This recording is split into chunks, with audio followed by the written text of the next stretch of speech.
13 de junho.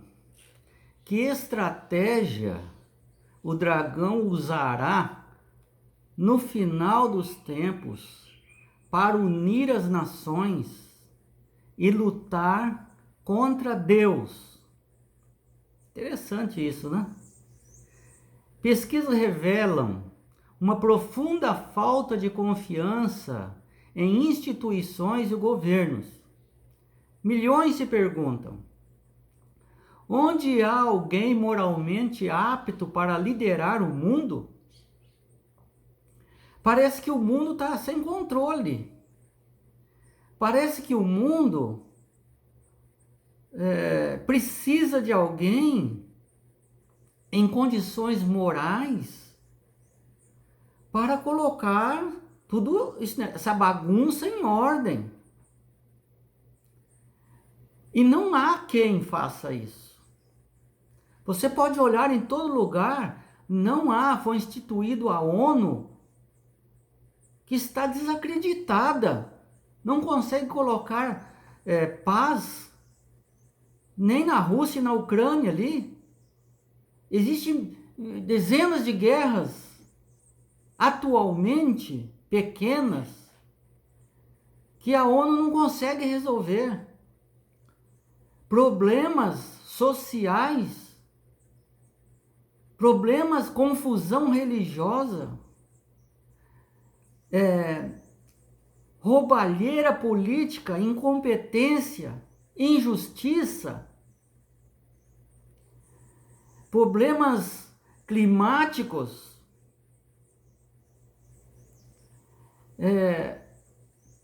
a pobreza aumentando cada vez mais, a insegurança nas bolsas de valores, a falta de alimento, a mortandade, a população mundial crescendo, o armamento nuclear perigosíssimo na mão de pessoas loucas.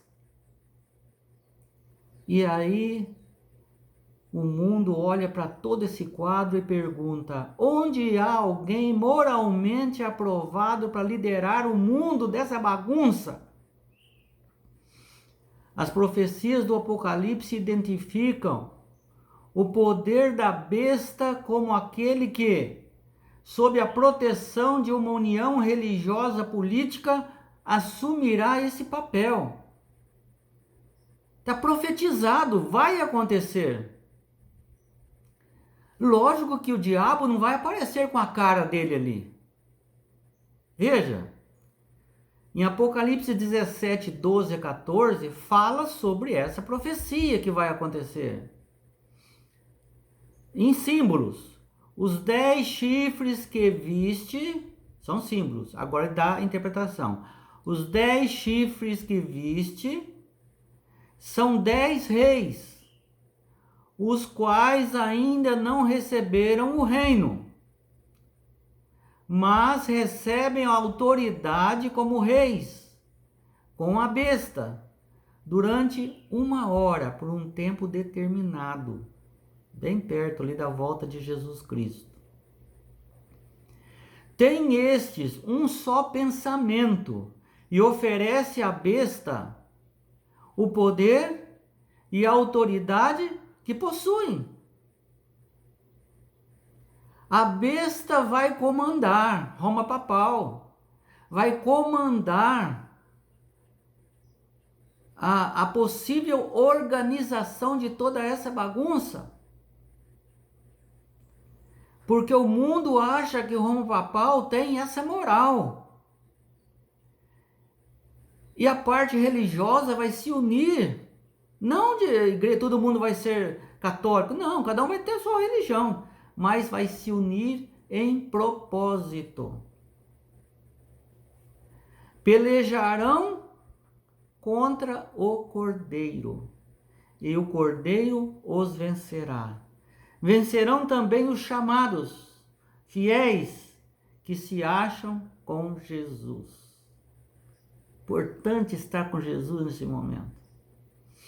João destaca 3 pontos importantes nessa profecia. Primeiro, Os poderes políticos têm o mesmo propósito e oferecem à besta o poder e a autoridade para matar, para perseguir, para tudo. Segundo, esse conglomerado de erro lutará contra Jesus, diz a profecia, Jesus e o Cordeiro. Jesus, o Cordeiro.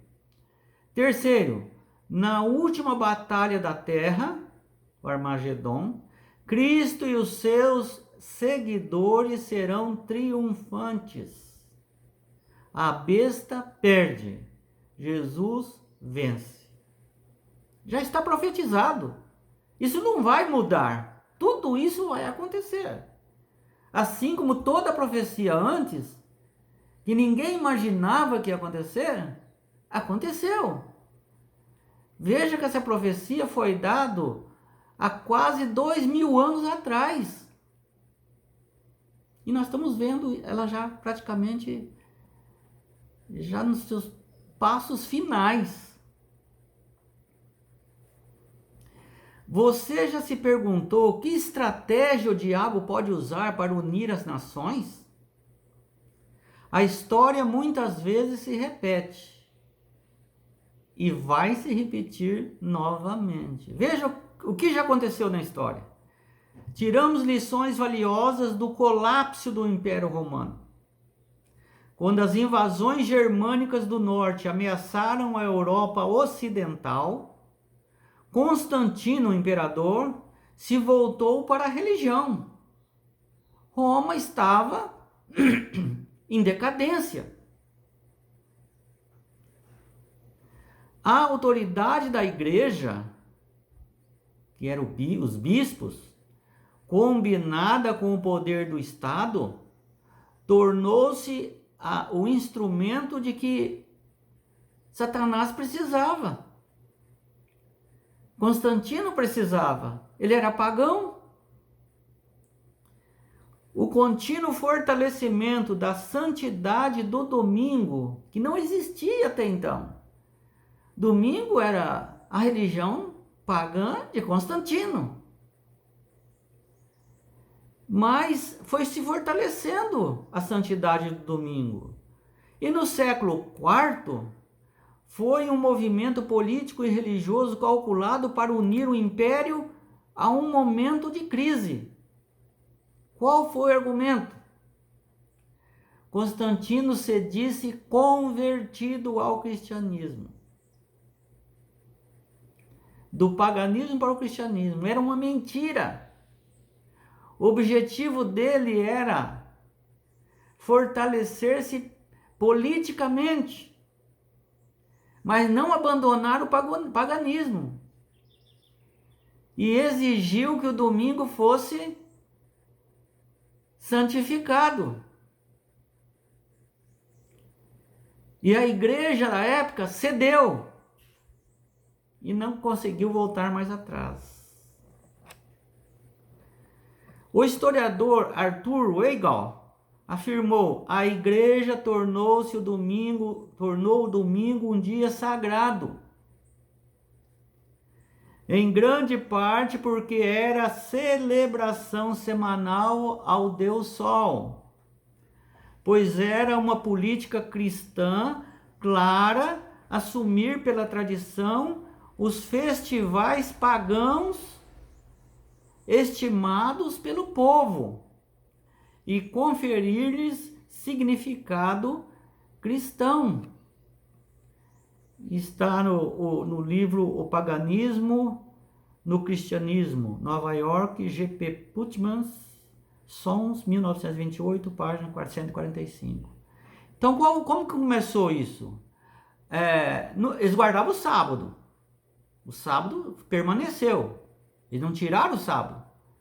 O sábado ficou um dia assim, calmo, tranquilo, vai na igreja, fica com a família, papapi, papapá. E no domingo era comemorado também, que era o dia santo dos pagãos. Então eles faziam um carnaval, Era churrasco, era bebidas, era mulherada, era alegria, era... O que aconteceu? O sábado foi desaparecendo.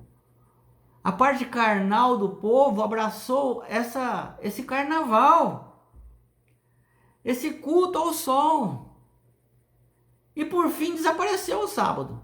Ficou só domingo.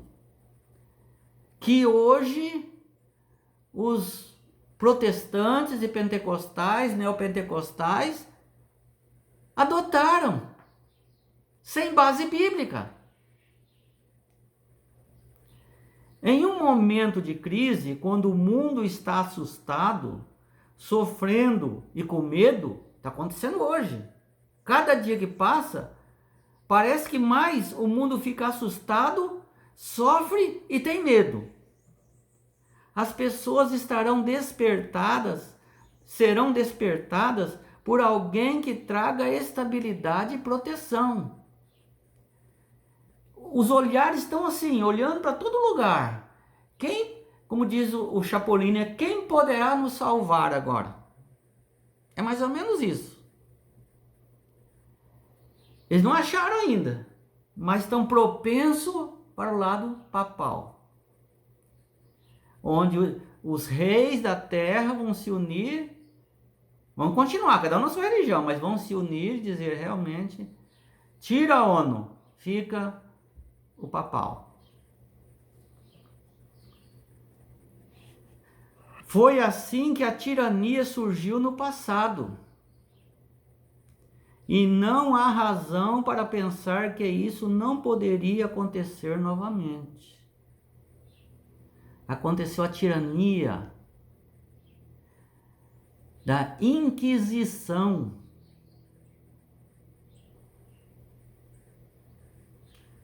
Intolerância religiosa, exigência de se seguir uma religião que você não acreditava. Senão morria. E muitos, milhares e milhões morreram. Num período de 1260 anos, do ano 538 até 1798. Embora não saibamos detalhes sobre o que virá, os detalhes não sabemos. Como nos preparamos para tudo isso? Jesus dá a resposta. Jesus fala, eu sou o caminho, a verdade e a vida. Siga isso. Se apegue à palavra de Deus, não às tradições, não às filosofias.